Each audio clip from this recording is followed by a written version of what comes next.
Good afternoon. Today is Tuesday, July 28th. I'm glad to be with you, and I am glad that you've joined us. I am also joined today by, of course, Dr. Janae Caldoun, our Chief Medical Executive, the Director of the State Budget Office, Chris Cole, Sandy Barua, the President and CEO of the Detroit Regional Chamber of Commerce, and Paola Mendeville, the co-owner of El Granjero Mexican Grill in Grand Rapids.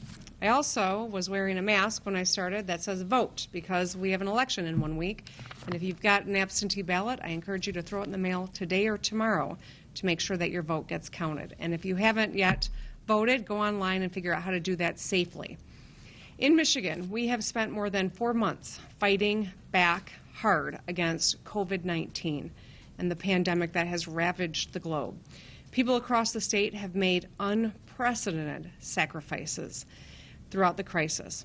We know that Michiganders have missed funerals and weddings and graduations and births and birthday parties. And I've always said that the greatest thing about being a Michigander is the people who call our state home. Celebrating and spending time with our families and our friends and our loved ones. It's in our blood. It's who we are. It's what makes life life. And whether it's over a beer at our favorite restaurant or at the sandbar on a lake or in church on Sunday, that's how we define our big life moments and our happiest moments. And yet, this virus has forced us all to put aside those traditions for the greater good. The vast majority of Michiganders have done just that. You've stayed safe at home. You've worn a mask when you've gone out in public. You've maintained 6 feet of social distancing. In the past, we have proven that when we work together, we can push these numbers down and we can save thousands of lives. But what we know, too, is that this virus is still very real. It is still very present, and we cannot let up for 1 second. Because while we've continued to keep the number of deaths in Michigan low over the past several weeks, our case numbers have continued to increase since June.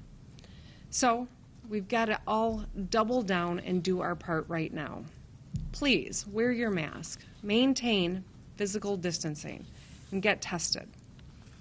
As I said, the vast majority of Michiganders have been doing their part to fight this virus. As a state, we've done tremendous work together.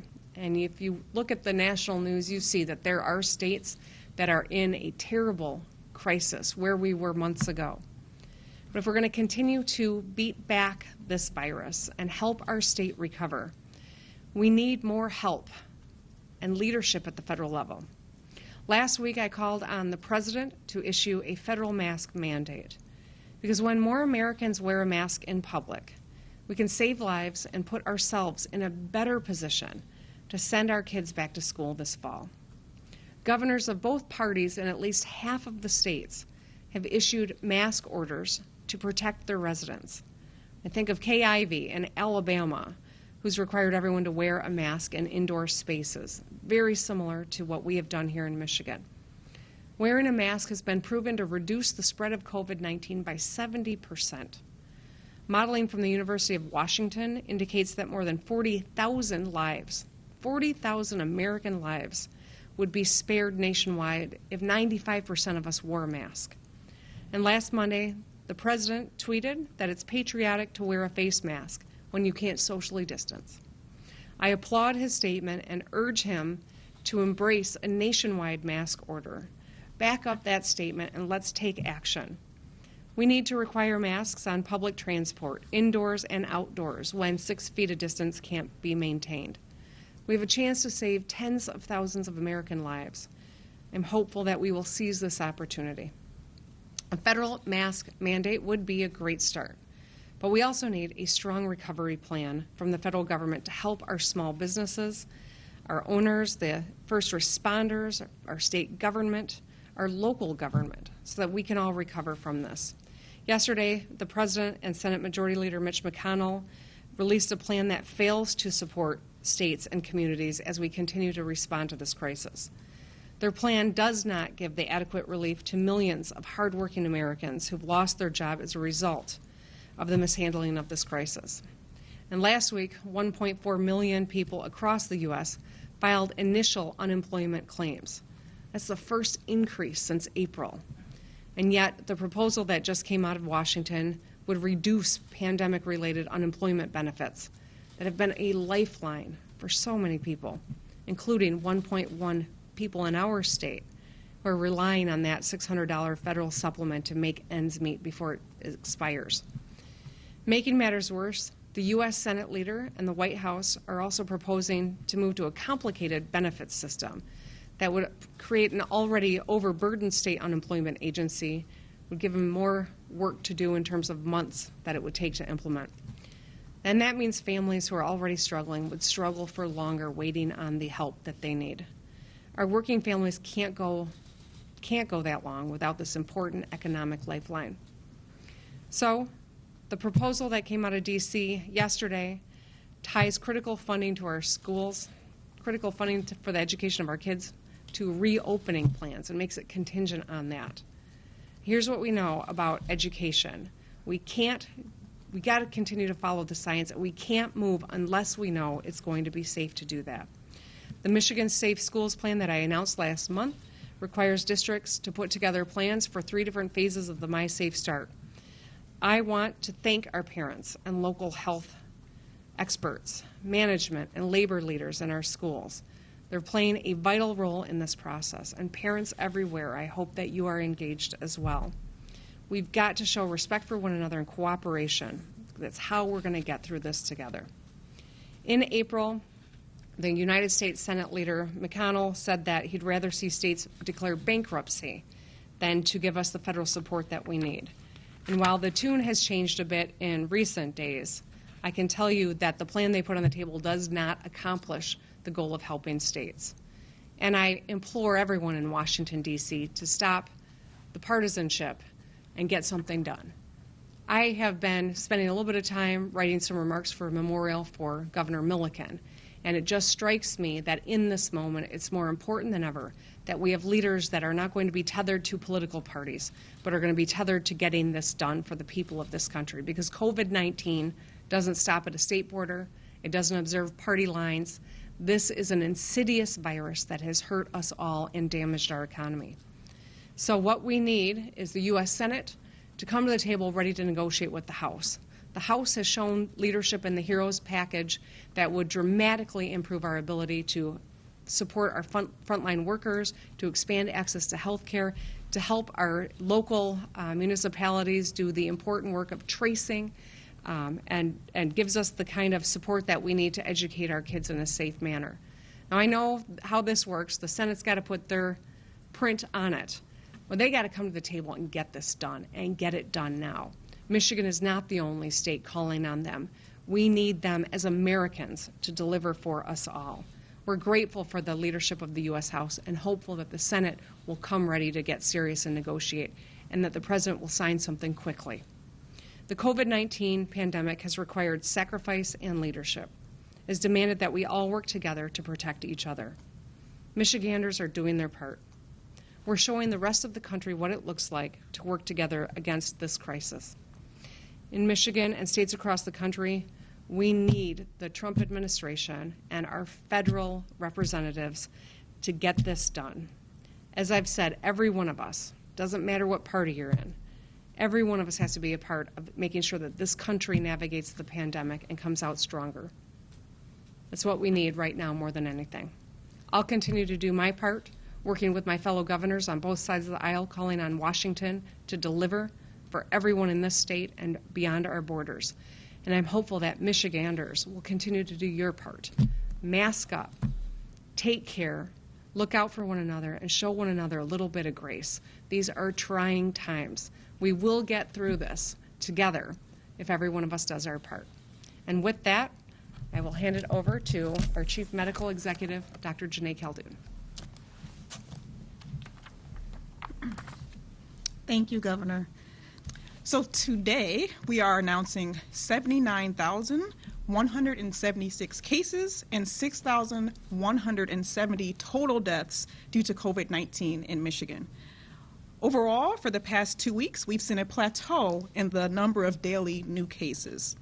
We continue, as the governor said, to see low levels of deaths, and hospitalization rates remain steady. These are both very good signs. The rate of new cases, however, continues to vary by region. The Detroit, Grand Rapids, and Saginaw regions all have a little over 40 cases per million people per day. The good news is that the Grand Rapids region has seen a 2-week steady decline in the rate of new cases, and today we will be able to move them out of the high-risk category. The Kalamazoo and Lansing regions have over 30 cases per million people per day, but they have seen a recent decrease in cases as well.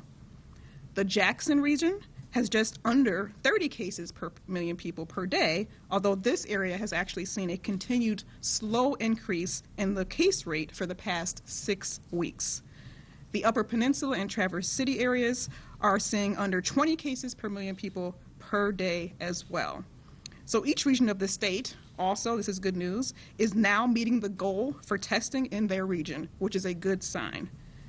Combined, over the past week, we've tested an average of 27,000 people per day, and that's 5,000 more people than the previous week. However, we continue to see the percent of tests done that are positive slowly creeping up, and last week that was about 3.7%, up from 3.6% the previous week. As I've said before, 3% is the cutoff that many experts say you want to be under to know that you're not having community spread of disease. And while we're not as high as some other states across the country are that are seeing a significant surge, this is something that we definitely want to continue to monitor. When there's increased testing and the percent of tests that are positive goes up, it indicates that there may be community spread going on. I also want to spend a little time talking about what we are seeing with outbreaks across the state. So last week alone, there were 78 new outbreaks identified by our local health departments. And I'm going to break those down for you. 31% of those outbreaks were associated with nursing homes or other adult care facilities.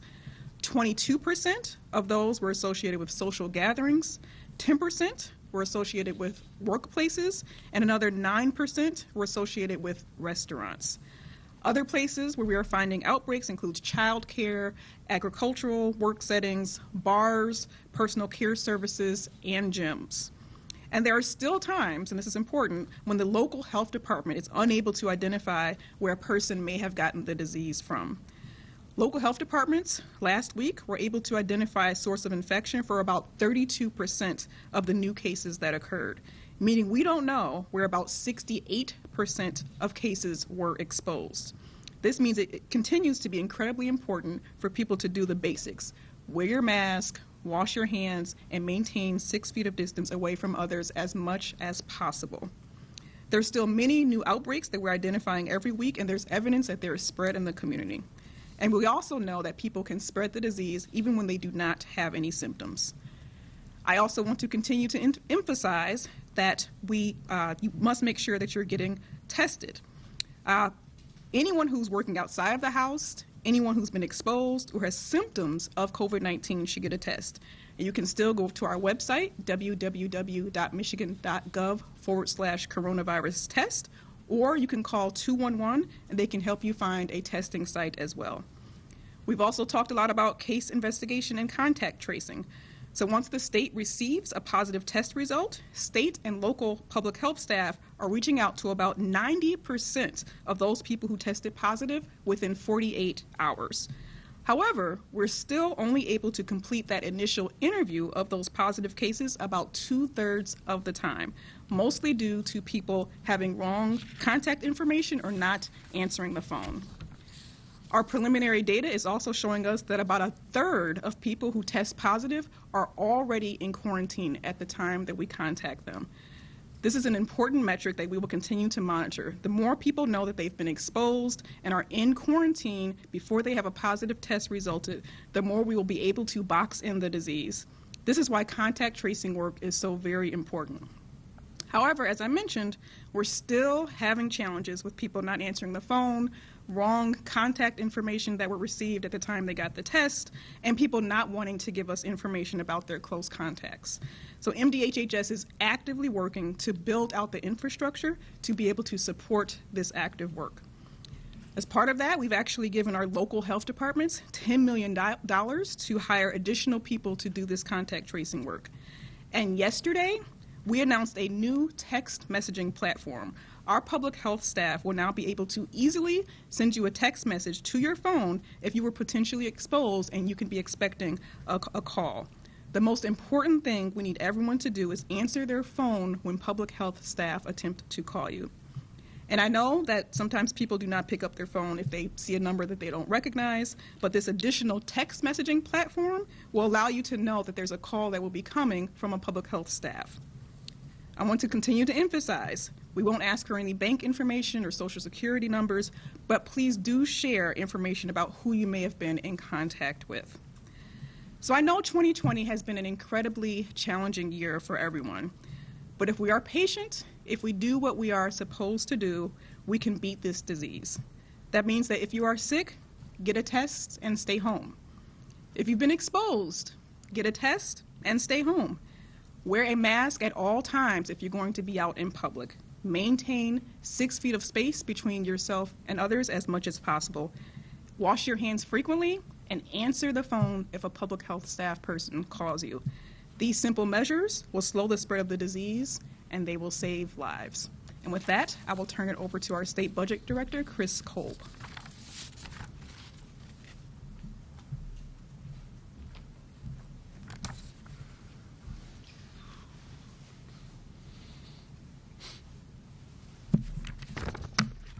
Two months ago, I stood before you after the May Revenue Estimating Conference, and we announced the massive economic impact that COVID-19 placed on our state. We announced that we are facing a $6.2 billion loss in revenue over fiscal years 20 and 21, with a tremendous budget challenge in front of us. Michigan, like every other state, had suffered a devastating blow to our budget.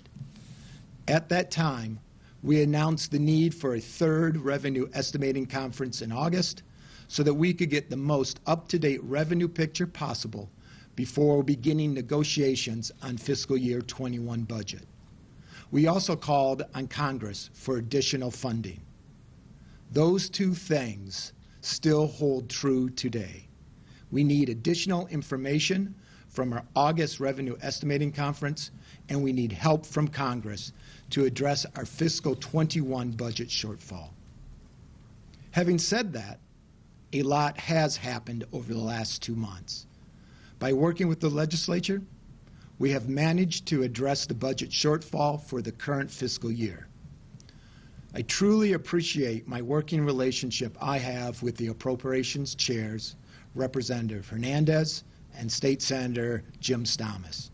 And I'm pleased that we are able to resolve the budget for the current fiscal year, and we are able to do it and still protect key priorities like our schools, health care, public safety, support for local governments, and critical state services. An important part of the budget fix for 2000 included a total of $475 million in federal coronavirus relief funds, which were used to replace eligible public safety payroll costs within the Department of Corrections and State Police. These services provided by the State Police and Corrections are critical to Michigan, and they have been funded.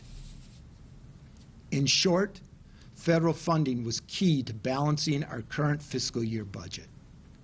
But now that federal funding is gone, and fiscal year 21 is staring us right in the face.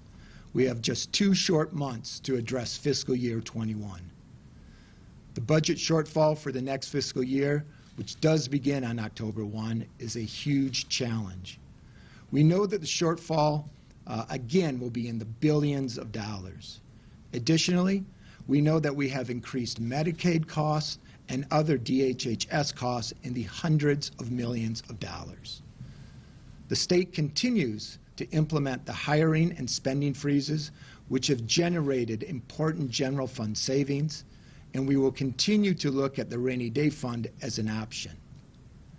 But the fact of the matter is that when we are facing a shortfall in the billions, we need additional aid from Congress to help us solve it. We know that the timeline for resolving fiscal year 21 is growing short. The budget must be enacted and signed into law in September. We need to work quickly after the August Revenue Estimating Conference to reach an agreement on the budget for the coming year. I know that the legislature will have ideas on how to address these budget challenges themselves, and I'm ready to work with them. But with a general fund that has been flat for more than 20 years, there's very little left to cut from state government without impacting essential services and programs. Over 90% of the state general fund and school aid fund helps to support schools, colleges and universities, local governments, public safety, and health care. As the governor has already expressed, the proposal released yesterday by Leader Mitch McConnell is woefully lacking in many ways, notably with the absence of additional fiscal support to help states and localities with their collective budget shortfalls that are a direct result of the COVID-19 pandemic.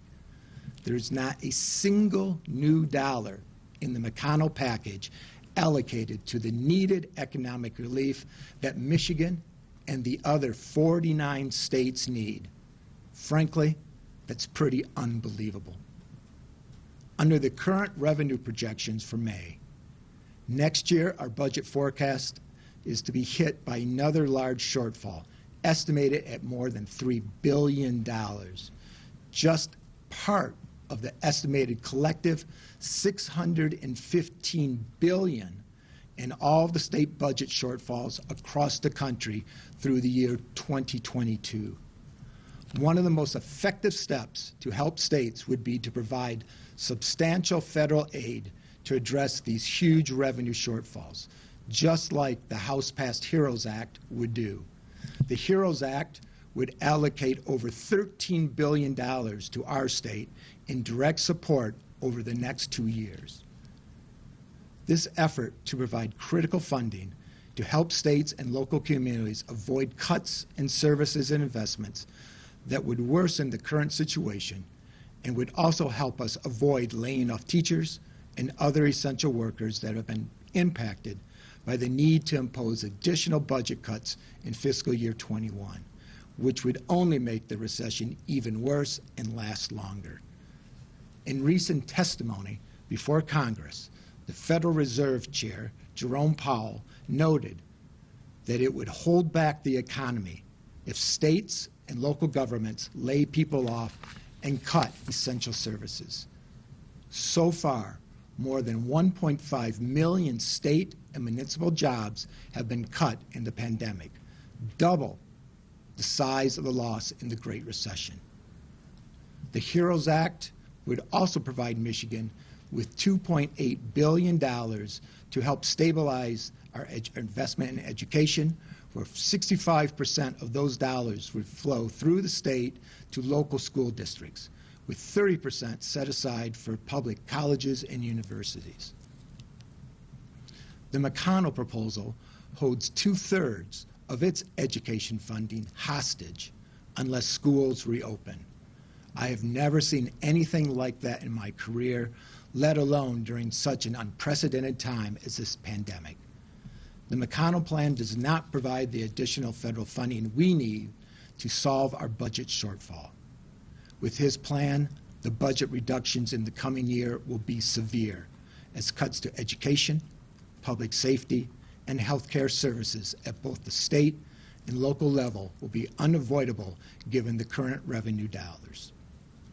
The State Budget Office continues to review every dollar and every line in the state budget. But the fact of the matter is, department budgets are already skinny, and there's simply no way to cut the budget in fiscal year 21 without impacting essential services. The McConnell plan does not work for Michigan. We need and deserve better. Thank you, and I'll now turn it over to Sandra.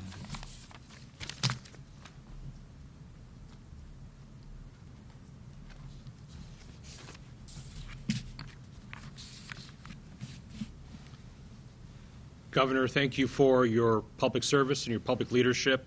We're all building this plane as we fly it, and we appreciate that you're both our chief pilot and our chief mechanic. Good afternoon, everyone. I'm Sandy Barua with the Detroit Regional Chamber. The COVID health crisis has created an economic crisis we all now know far too well. But this crisis is not just limited to our businesses and to our family finances. This is an impact on our state and local governments. Governments are bearing the brunt, the direct brunt, of addressing COVID-related costs as well as reduced tax revenues. Our state and local governments are strapped for resources and will be further strapped for resources as this crisis continues, just when our citizens need it the most. This is why every major business organization in the state, 15 in total, including the Detroit Regional Chamber, Michigan Chamber of Commerce, Business Leaders for Michigan, Michigan Manufacturers Association, Small Business Association of Michigan, Grand Rapids Chamber, and business groups representing every corner of Michigan have signed on to a joint letter to Michigan's congressional delegation urging chiefly that the upcoming CARES Act legislation that is being discussed as we speak include assistance to state and local governments to help states like Michigan address the needs of people and businesses as this COVID crisis continues. This is not a political or a regional perspective. These 15 business associations represent virtually every business in every corner of the state. This position that the pending CARES Act legislation must include aid to state and local governments is echoed by the U.S. Chamber of Commerce. The budget director referred to the chairman of the Federal Reserve Bank. I have the honor of serving on the Federal Reserve Bank board here, and I too will quote Chairman Powell. The record shows that deeper and longer recessions can leave behind lasting damage to the productive capacity of the economy. He goes on, additional fiscal support could be costly, but worth it if it helps avoid long-term damage and leaves us with a stronger economy. Chairman Powell has been consistent in this regard. The seriousness of this crisis needs to be met with an equally serious response. Businesses and their employees across Michigan should urge their member of Congress to support federal assistance to Michigan so our state and local governments can help our fellow Michiganders when they need it the most, and our schools can have the resources that they need to address the needs of their students. And the other thing that all Michiganders can do to help their local businesses and help their local economy is exceptionally simple. Mask up, Michigan. Wearing a face mask is the easiest thing you can do to keep your local business open. Your local Mexican restaurant, your local hardware store, antique store, dress shop, or even Ford dealer, keep them open for business by wearing a mask. Please, please, please. This is what we're trying to do. We're trying to keep businesses open, and we're trying to keep those employees working in those businesses. Thank you. Thank you.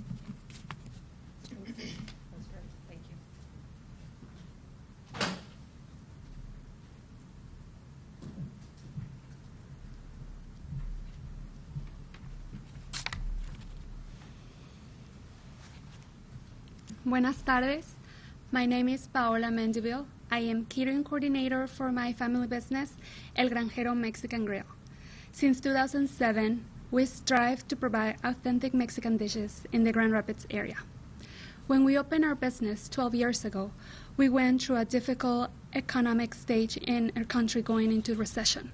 But even then, we have never seen the damage that this crisis has done to our small business community in the nation, in the world.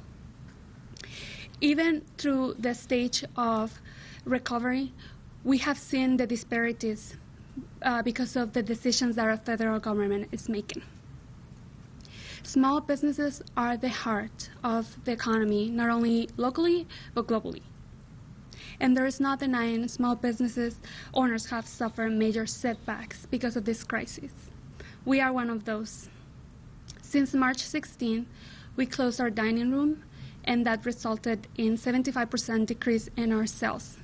Our catering business is completely paralyzed because of all the events postponed and canceled because of the right reasons. We have seen a decrease in our employees as well, and that's affecting their families too. But even through these challenging times, we need to see we are inspired by the hard work and collaboration of several small businesses, specifically in the restaurant industry. A small group of business owners came up with a Michigan Restaurant Promise idea, where we want to commit to the safe and healthy not only of our customers, but our families. And we want to also keep each other accountable by following the guidelines. So a shout out to all those small business owners that started that, and now hundreds of other restaurants have joined the cause. And we also, on behalf of the restaurant community in Grand Rapids, we want to thank Governor Whitmer and the MEDC team for their hard work and leadership in this crisis by securing small business loans that are going to help our business continue to provide services to our communities. Very important. Earlier this month, the MEDC announced that at least 30% of the Michigan Small Business Recovery Funds will be awarded to women-owned and minority-owned businesses, because everybody's going through difficult times. But small business around Michigan are more impacted, especially the women-owned and minority-owned segment. I can attest to those disparities. I know of several Grand Rapids business owners that have their PPP application denied, just like ours. And we need the support also from the MEDC, because it's crucial for our businesses to continue to provide services in our communities. We still need more support and funds from the federal government to work together to secure our businesses to continue to be open. That's why I'm urging today our Congress and our President to put aside the political infighting and aspects to work quickly and pass a recovery act that will help businesses move forward in our area. The U.S. House of Representatives passed the HEROES Act in May, so it's been a few more weeks now, and the HEROES Act will help small business owners and families across the country. That's the type of leadership that we need at the federal government or level. This isn't just about businesses. It's about protecting our families and our communities. It's about protecting businesses like mine, my employees, their families, our customers, our communities. There's no question. Michigan small businesses, our working families, need more federal funding to survive. We need that support to contribute to our state reassurance.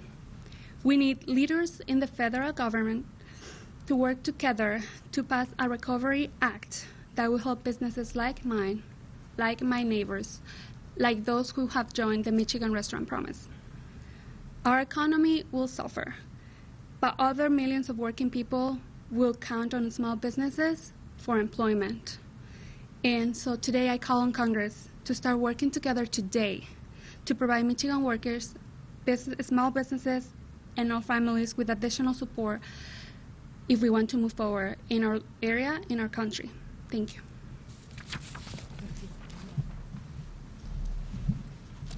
Thank you, Paula. Thank you, Sandy and Chris and Dr. J. With that, we'd be happy to open it up for a few questions. I know we don't have a ton of time today, but... Governor, this is the broader question of, you talked about how getting children back in school in the fall is sort of the target that the state is looking at. We have the city of Detroit in litigation over in-class instruction and not for summer school. That promise is to go into the fall.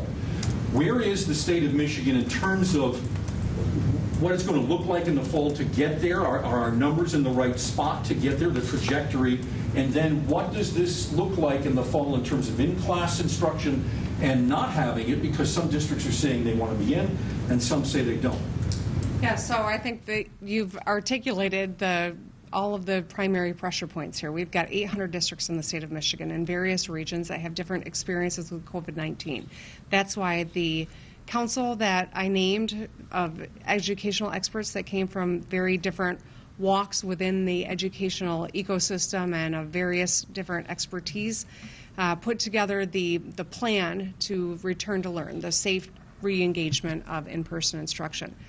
It requires, as the executive order that I signed requires, that each district board come up with a plan for phase 3, phase 4, phase 5. Phase 3, we're not in person. Phase 4, there can be in person, but there are a lot of requirements that need to be observed in order to keep students and the workforce safe. Phase 5, fewer requirements, a lot more discretion from the school board. But they've got to have a plan for all of these phases. Right now in the city of Detroit, there is a debate that is happening. That is a debate that is with the DPS school board as well as the superintendent. They are in phase 4, and so long as they observe certain protocols, they are able to have in person. Now that's a decision at the local level. If there is a debate to be had whether or not it's the right decision locally, that has to happen at the local level, and that's precisely how this was designed. We can't dictate for all 800 districts precisely what a day looks like. However, I can say this. We are watching the numbers very closely. We are 3 to 4 weeks out from when schools are supposed to resume. Our actions today are going to yield what the numbers are on those days that the kids are supposed to get back in school. So while I can't tell you what it's going to look like, I can tell you every day between now and then we're watching the numbers very closely. That's why I'm masking up and tightening our protocols right now in hopes that we don't have to take a step backward and that we can at least stay where we are. That's the goal here. If the numbers continue to go up, then we may not be able to resume in-person instruction. That's what we're trying to avoid with things like the requirement and doubling down on these protocols. Yeah. Given the recent reports of COVID stopping off-season workouts, has your office advised the MHSAA on how to proceed with fall sports, and are you confident that high school players can be kept safe? There's a dialogue between my office and them, but they're the ones that are promulgating the recommendations for districts across the state. Dr. J, did you want to add anything? Okay. They've been talking with Dr. J. So. I'm concerned. Obviously, we've got Major League Baseball. These are adults. This is a contained, theoretically, workspace. They're having a hard time, and it just shows that this is something that everyone has to be committed to getting it right for us to have some success here. It's about all of us. We don't wear masks just for us. We wear them for our communities. We wear them for our kids. We wear them for our businesses. We wear them for our economy. That's what this is all about. Yeah, Jonathan? Governor, this might be a question for Dr. Khaldun. I'm not sure. My favorite. Curious how the state defines outbreak. Dr. Khaldun mentioned 70-plus outbreaks in the last week. And then further, among the 31% associated with nursing homes or long-term care, what is contact tracing or public health investigations told you on how that virus got into the homes? As you know, there's a big policy debate right now over how to treat COVID patients. Of course. And this still being a novel virus, we're learning, we're getting smarter, we're understanding it better every single day. I'm going to let Dr. J answer your questions, though, because you're right. She's the appropriate one to do that. Yep. So great question about how we define an outbreak. So every time there's a positive case, we do an initial case investigation, and then we identify, where that person has been, who they've been in close contact with, and then we go and call those close contacts. If we find that there is a close contact that's associated with that initial index case, if you will, then that's how we define an outbreak. And outbreaks can be different sizes, but once you have an index case and it spreads to other people, that's how we define an outbreak. For our nursing homes, sometimes we don't find out how the disease got into the nursing home, but again, we do the contact tracing in the nursing homes as well. We identify if staff may have it. We still have a visitation limitation as well for the nursing homes, and we continue to emphasize PPE for them, testing of residents and staff, and then just the best sanitation protocols that they can implement. That a returning patient has exposed others to the virus? I have not seen information that indicates that. We'll take just a couple more. All right, David? Governor, the State House voted last week to essentially require school districts to at least offer in-person instruction to, I think, grades K through 5. I wanted your stance on that policy. I think that some of the work that's coming out of the Republican-led legislature has merit. Other pieces are modeled after the DeVos, plan to force schools to put kids back in classroom.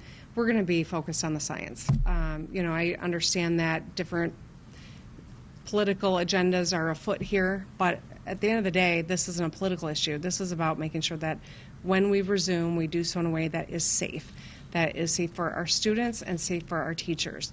One of the things that I do regularly, and I've not done it as frequently, but I've continued to do it throughout the pandemic, is to get on the phone and call constituents.